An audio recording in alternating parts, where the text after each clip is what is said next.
Мы собирались просто поехать на шашлыки недалеко от Барселоны. Но вместо этого оказались во Франции, где все, что могло пойти не по плану, пошло не так. За эти короткие выходные у нас сломался автобус. Наш поезд отменили. Мы дважды опоздали на электричку и почти застряли в Перпиньяне. Даже забыли сумку с деньгами и документами у главной крепости. И как ни странно, именно такие поездки запоминаются больше всего.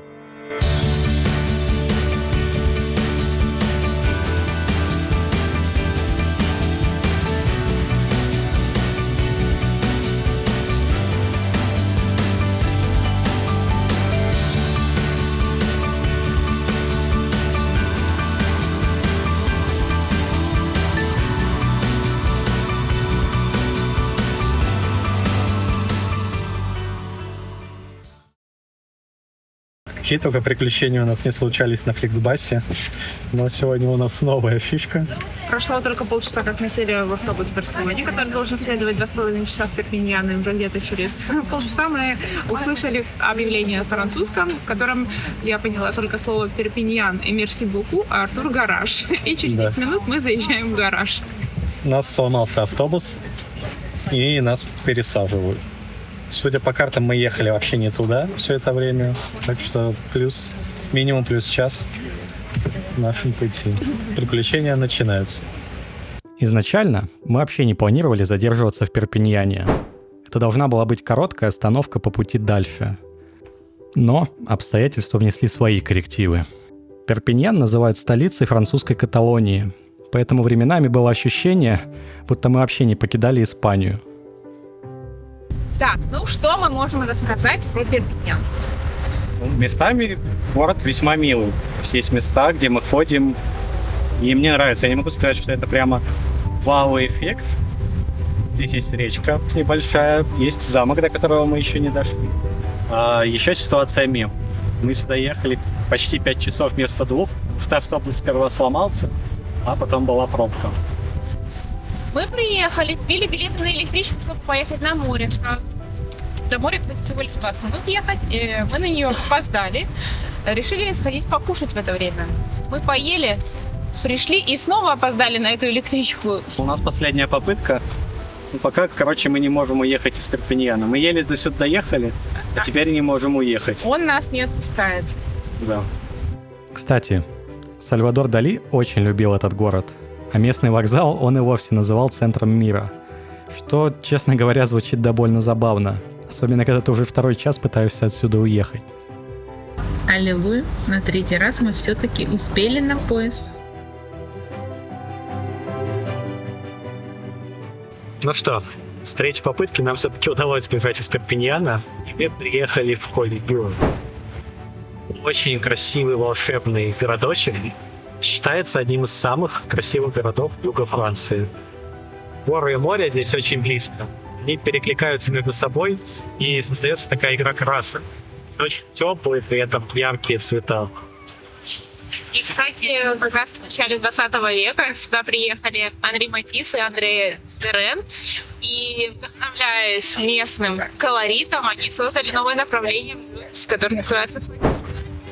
Несмотря на то, что город очень маленький, в свое время он играл ключевую роль в королевстве Майорка.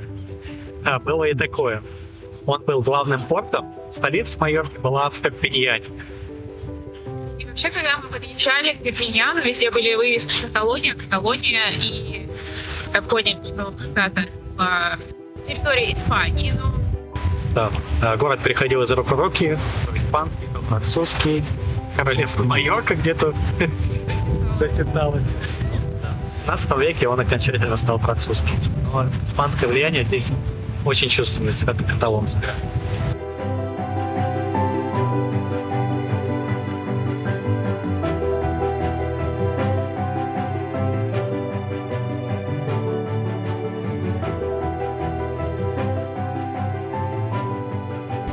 Вообще я понимаю, почему город популярен у художников, фотографов, видеографов. Он очень живописный. Я бы назвал его синематик. Кажется, что я в декорациях какого-то фильма. Там крепость, тут замок, какой-то порт. Очень красиво. Ну что, друзья, из Перпиньяна оказалось, что уехать не так уж и просто. Если вчера у нас была проблема, что мы не смогли уехать в Калюр, и мы пропустили 2 электрички, то сегодня нашу электричку в Каркасон просто отменили. Мы встали с утра, и она была единственная с утра, следующая в 4 дня, мы уже купили билеты заранее, потому что вчера мы опоздали просто потому, что была очередь в автоматы, надо купить заранее. Мы купили заранее. Купили заранее, электричку просто отменили. Как вернуть эти билеты? Скорее всего, никак. Поэтому мы едем до Нарбонны и оттуда попытаемся заскочить все-таки на нашу электричку. Там есть прямые электрички Нарбонна-Каркасон, их больше, так что, надеюсь, из Нарбонны мы уже уедем. Зато, благодаря нашим приключениям с транспортом, у нас появилась часовая пересадка в Нарбонне. Этого времени оказалось очень мало, чтобы узнать город, но вполне достаточно, чтобы захотеть сюда вернуться. Так как наш прямой поезд в Каркасон отменили, у нас теперь целый час пересадки в Нарбонне.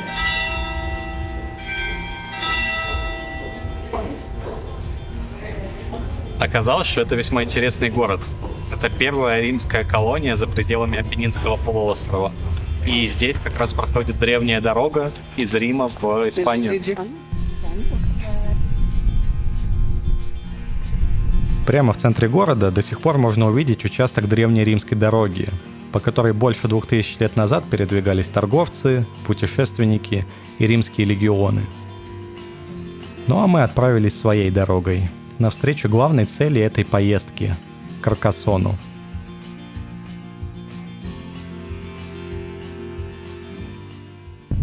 И, кстати, регион, по которому мы путешествуем, называется Лангедок.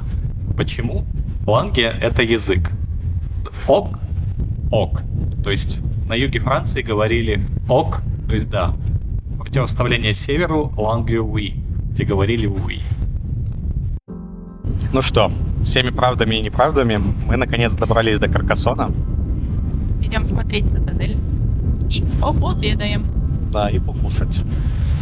Ты опять захватишь, что ты хочешь покушать.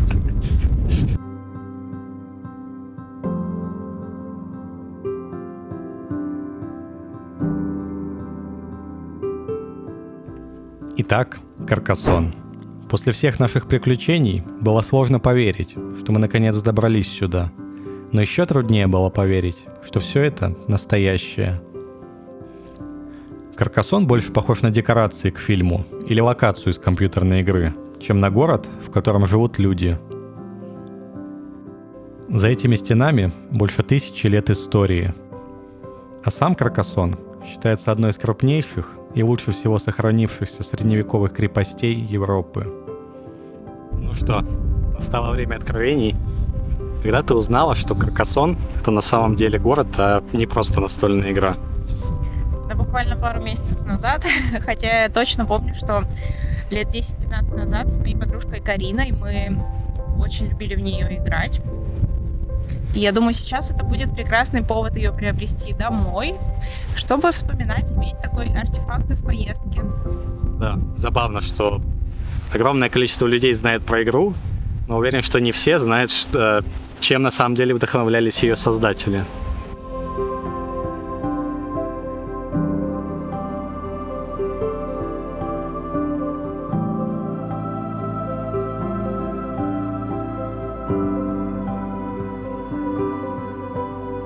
В 19 веке крепость была на грани уничтожения. Ее хотели разобрать на камни. Но вдруг появился увлеченный человек, решившийся пойти против всех. Его звали Эжен Виолелле Дюк. Скорее всего, вы никогда не слышали это имя, но вы точно знаете собор Парижской Богоматери. Он руководил его масштабной реставрацией и сформировал тот облик, который мы знаем сегодня. Его подход был довольно необычным. Он считал, что реставрация должна возвращать зданию не только утраченное прошлое, но и тот облик, который оно могло бы иметь. Именно в Каркасоне он получил возможность воплотить эту идею. Вместо того, чтобы просто сохранить руины крепости, он решил восстановить ее как цельный средневековый образ. Историки до сих пор спорят, насколько это было исторически точно. Но если честно, когда ты уже стоишь внутри этих стен, об этом уже не думаешь. must-eat блюдо в Каркасоне, которым очень гордятся местные. Касуле – это тушеное мясо с белой фасолью. Сейчас попробуем.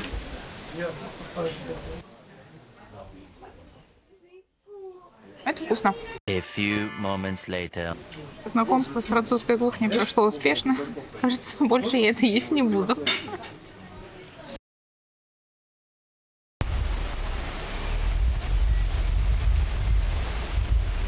Давай, озвучивай.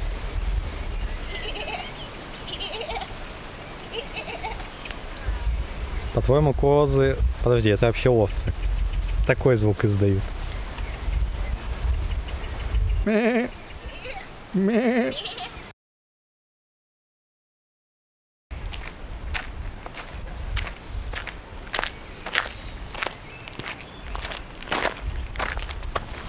После 7 вечера людей здесь практически нет. Мы ходим здесь одни, и это очень атмосферно. Залюбовавшись вечерним Каркасоном, мы умудрились забыть сумку с деньгами и документами. Так что, вернувшись домой, мне пришлось устроить небольшой марш-бросок и еще раз подняться к крепости, уже вне плана. А еще в этот день был очень сильный ветер, поэтому на следующий день я встал в 6 утра, чтобы снова подняться на холм и успеть снять Каркасон на дрон.